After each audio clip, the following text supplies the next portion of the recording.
చూసుకున్నట్లయితే ఏపీలో మరొక ఘోర ప్రమాదం అయితే సంభవించింది. ఆగి ఉన్న లారీని ఢీకొట్టిన కారు, ముగ్గురు మృతి. సో వివరాల్లోకి వెళ్ళినట్లయితే మనం కాకినాడ జిల్లా తుని వద్ద జాతీయ రహదారిపై ఆగి ఉన్న లారీని కారు ఢీకొట్టింది. ఈ ఘటనలో కారులో ప్రయాణిస్తున్న ముగ్గురు మృతి చెందారు. మరో ఇద్దరికి తీవ్ర గాయాలయ్యాయి. మృతులంతా కూడా రాజమహేంద్రవరం అపోలో ఫార్మసీ ఉద్యోగులుగా తెలుస్తుందన్నమాట. మృతులను రాజమహేంద్రవరంకి చెందిన గెడ్డం రామరాజు, ఇక్కడ హజరత్ అలీ, తణుకుకు చెందిన వరడ సుధీర్గా గుర్తించారు. మృతదేహాలను పోస్టుమార్టం నిమిత్తం తుని ప్రభుత్వ ఆసుపత్రికి తరలించారు. తీవ్రంగా గాయపడ్డ గోన శివశంకర్, వెంకట సుబ్బారావును చికిత్స నిమిత్తం కాకినాడ ప్రభుత్వ ఆసుపత్రికి తరలించారు. విశాఖపట్నంలో జరిగిన సమావేశానికి హాజరై 6 కారులో తిరిగి వస్తూ ఉండగా ఈ ప్రమాదం జరిగిందనమాట.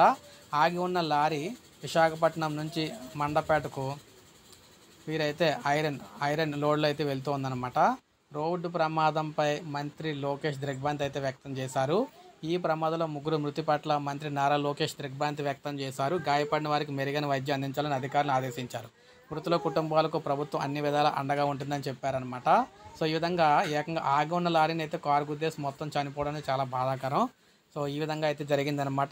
ఈ విధంగా ఘోర ప్రమాదం చోటు చేసుకుంది. ఇప్పుడే వచ్చిన అప్డేట్ ఒక లైక్ చేయండి, సబ్స్క్రైబ్ చేసుకోండి, మన ఛానల్ సబ్స్క్రైబ్ చేసుకోండి.